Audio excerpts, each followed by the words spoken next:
Capítulo 3. Jesús delante de Anás. Anás y Caifás habían recibido inmediatamente el aviso de la prisión de Jesús, y en su casa estaba todo el movimiento. Los mensajeros corrían por el pueblo para convocar a los miembros del consejo, los escribas y todos los que debían tomar parte en el juicio. Toda la multitud de los enemigos de Jesús iba al tribunal de Caifás, conducida por los fariseos y los escribas de Jerusalén, a los cuales se juntaban muchos de los vendedores, echados del templo por Jesús, muchos doctores orgullosos, a los cuales había cerrado la boca en presencia del pueblo, y otros muchos instrumentos de Satanás, llenos de rabia interior contra la santidad y por consecuencia contra el Santo de los Santos.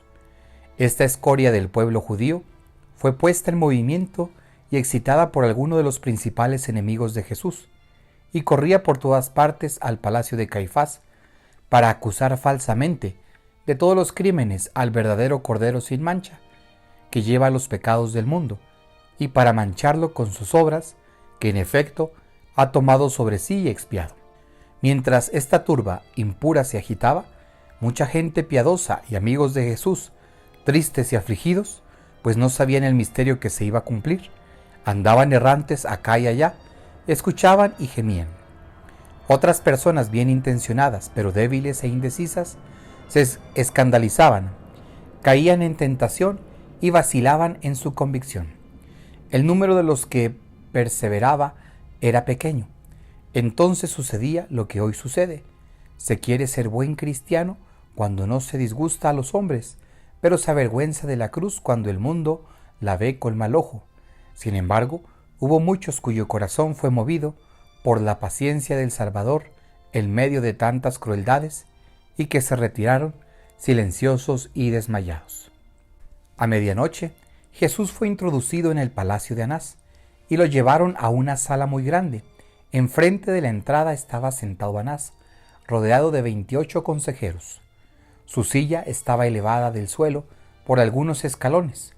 Jesús, rodeado aún de una parte de los soldados que lo habían arrestado, fue arrastrado por algunos alguaciles hasta los primeros escalones.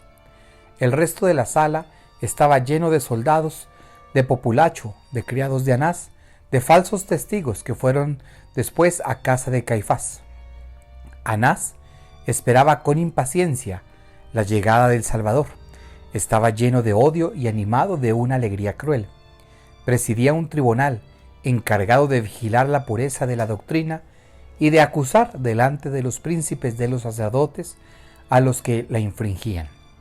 Vi al divino Salvador delante de Anás, pálido, desfigurado, silencioso, con la cabeza baja. Los alguaciles tenían la punta de las cuerdas que apretaban sus manos. Anás, viejo, flaco y seco, de barba clara, lleno de insolencia y orgullo, se sentó con una sonrisa irónica, haciendo como que nada sabía y que extrañaba que Jesús fuese el preso que le habían anunciado. He aquí lo que dijo a Jesús, o al menos el sentido de sus palabras. ¿Cómo, Jesús de Nazaret? Pues ¿dónde están tus discípulos y tus numerosos partidarios? ¿Dónde está tu reino? Me parece que las cosas no se han vuelto como tú creías. Han visto que ya bastaba de insultos a Dios y a los sacerdotes, de violaciones de sábado. ¿Quiénes son tus discípulos? ¿Dónde están? ¿Callas? Habla pues, agitador seductor. ¿No has comido el cordero pascual de un modo inusitado, en un tiempo y en un sitio a donde no debías hacerlo? ¿Quieres introducir una nueva doctrina? ¿Quién te ha dado derecho para enseñar? ¿Dónde has estudiado? Habla, ¿cuál es tu doctrina?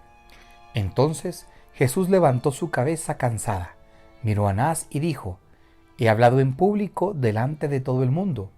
He enseñado siempre en el templo y en las sinagogas, a donde se juntan los judíos. Jamás he dicho nada en secreto. ¿Por qué me interrogas? Pregunta a los que me han oído lo que les he dicho. Mira a tu alrededor, ellos saben lo que he dicho. A estas palabras de Jesús, el rostro de Anás expresó el resentimiento y el furor. Un infame ministro que estaba cerca de Jesús lo advirtió, y el miserable pegó con su mano cubierta de un guante de hierro una bofetada en el rostro del Señor, y le dijo: ¿Así respondes al sumo pontífice?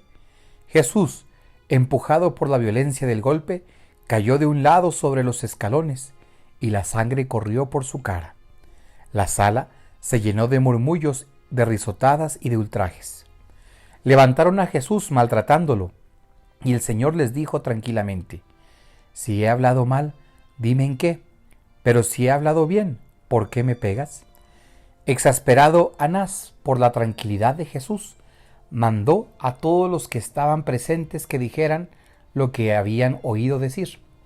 Entonces se levantó una explosión de clamores confusos y de groseras imprecaciones. Ha dicho que era rey, que Dios era su padre, que los fariseos eran unos adúlteros, subleva al pueblo, cura el nombre del diablo. El sábado, los habitantes de Ofel le rodeaban con furor, le llamaban su Salvador y su profeta, se deja nombrar como hijo de Dios, se dice enviado por Dios, no observa los ayunos, come con los impuros, come con los paganos, los publicanos y los pecadores. Todos estos cargos los hacían a la vez. Los acusadores venían a echárselos en cara, mezclándolos con las más groseras injurias, y los alguaciles le pegaban y le empujaban diciéndole que respondiera. Anás y sus consejeros añadían 1000 burlas a estos ultrajes y le decían: ¿Esa es tu doctrina? ¿Qué respondes? ¿Qué especie de rey eres tú? Has dicho que eres más que Salomón. No tengas cuidado, no te rehusaré más tiempo el título de tu dignidad real. Entonces Anás pidió una especie de cartel de una vara de largo y 3 dedos de ancho. Escribió en él una serie de grandes letras, cada una indicando una acusación contra el Señor. Después lo envolvió y lo metió en una calabacita vacía, que tapó con cuidado y ató después a una caña. Se la presentó a Jesús diciéndole con ironía: Este es el cetro de tu reino.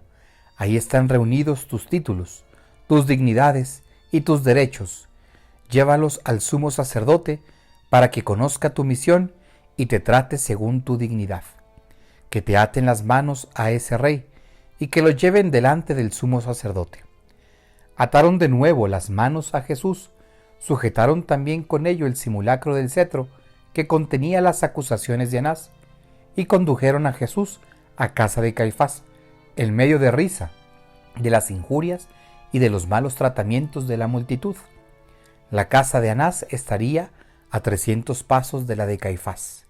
El camino, que era a lo largo de paredes y de pequeños edificios dependientes del tribunal del sumo pontífice, estaba alumbrado con faroles y cubierto de judíos que vociferaban y se agitaban.